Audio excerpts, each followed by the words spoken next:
ဒီအောင်ထွေထူးဘာမှမရှိပါဘူးနိုင်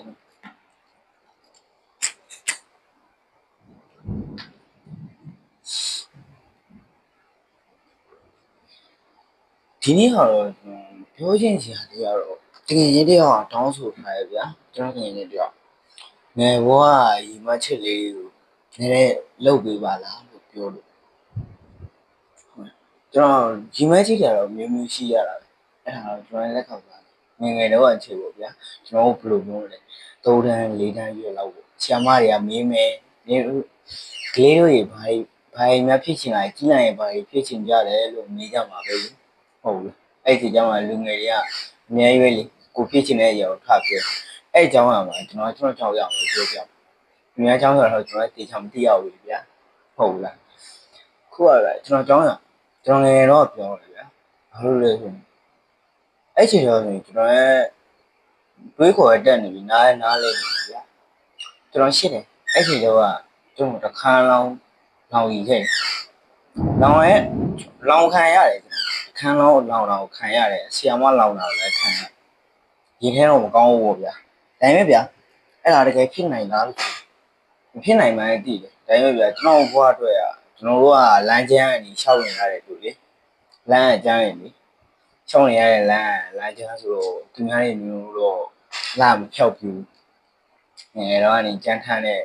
ဘွားကနေပဲရုပ်ကန်လာတယ်အဲ့အကြောင်းကဘာလဲဆိုတော့ဘလာသာကိုကျွန်တော်ပြောရင်လည်းဘလာသာကိုရည်ချင်မှုပါအဲ့ဒါတော့ကျွန်တော်လက်ခံ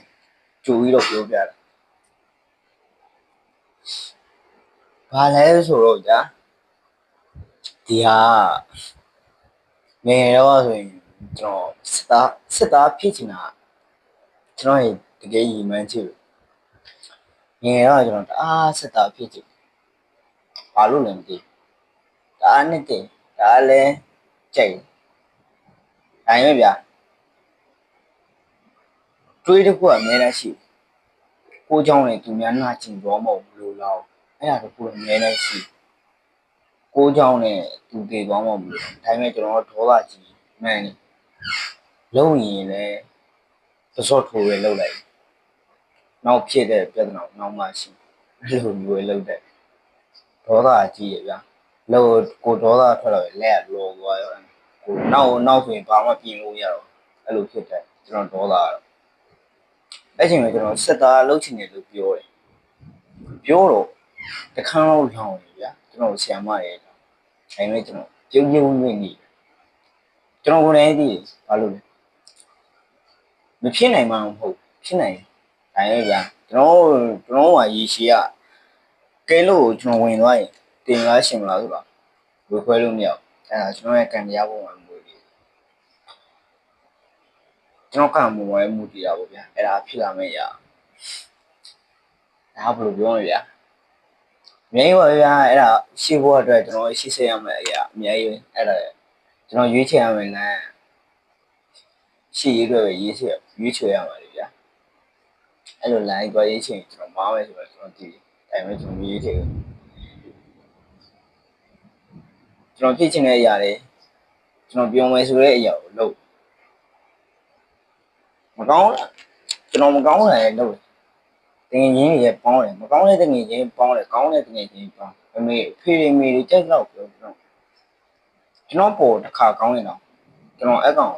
ဆေးသမားဖြစ်ဖြစ်တောင်းစားဖြစ်ကျွန်တော်ပေါင်းစိုးရီပေါင်းဥပဒေကျွန်တော်တင်ငင်းဒီလေးချောင်းရှိတော့ဆေးသမားကျွန်တော်အမေကပြောတယ်ပေါင်းတယ်ကျွန်တော်ပေါ်ကောင်းတော့ကျွန်တော်ပေါ်ကောင်းတစ်ခါကောင်းတစ်ခါနှစ်ခါကောင်းတဲ့လူကတော့ကျွန်တော်တော့ဖာကောင်းလေးဖြစ်ပေါင်းပါတယ်သူဒုက္ခဖြစ်နေကိုညာမှာကိုယ့်ရဲ့တောက်ကိုဖြစ်တော့သူကကူညီထားတယ်ဟုတ်ဘာသာလို့အစင်းရကြည့်ကျွန်တော်အဲ့လိုပဲပေါင်းဘာဖြစ်လဲဘယ်သူတွေဘာလဲပြီးတော့ကျွန်တော်အဲ့လိုပဲပေါင်းတယ်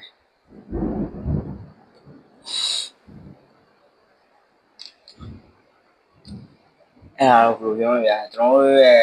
လူတယောက်နဲ့တယောက်တော့ခံယူခြင်းကတော့မတူကြဘူးဒါတော့ယူချင်းပါပြီးရင်ကျွန်တော်ခုပြောတယ်ရှိတယ်ကျွန်တော်ခုပြဆေးလေးတော့လူတွေတော်တော်များများဆေးလေးတော့မကောင်းဝဲတီ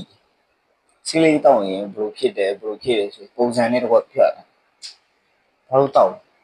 အဲ့ဒါကိုကျွန်တော်တွင်းရအောင်ဒါပေမဲ့ဗျကျွန်တော်ကဘယ်လိုပြောလဲကိုတယောက်တည်းရှိတဲ့ချိန်ကြမှာဆေးလေးရင်နဲ့ဖြည့်သိအဲ့လိုတောက်အဲ့လိုလေးနဲ့ဖြည့်သိတောက်ဒါပေမဲ့ဗျမကောင်းတော့မဟုတ်ကောင်းတော့မဟုတ်မကောင်းပြီဒါပေမဲ့ဗျဘယ်လိုပြောလဲကိုချောင်းရတဲ့လမ်းကျန်းဖြစ်တယ်လို့ပဲပေါ့ဗျာလမ်းကျန်းဆိုတော့ကျန်းရဲ့လမ်းကလည်းကျန်းတဲ့တိုင်းပဲသွားရတာကျွန်တော်အခုတော့နေကောင်းတော့အဲ့ဒီလူတကောင်ဒီအစားရောင်းလာတော့မြင်တယ်ဒီညတော့ကြောက်အဲ့ခင်ဗျာနောက်တစ်မျိုးနဲ့ဆက်တွေ့ပါမယ်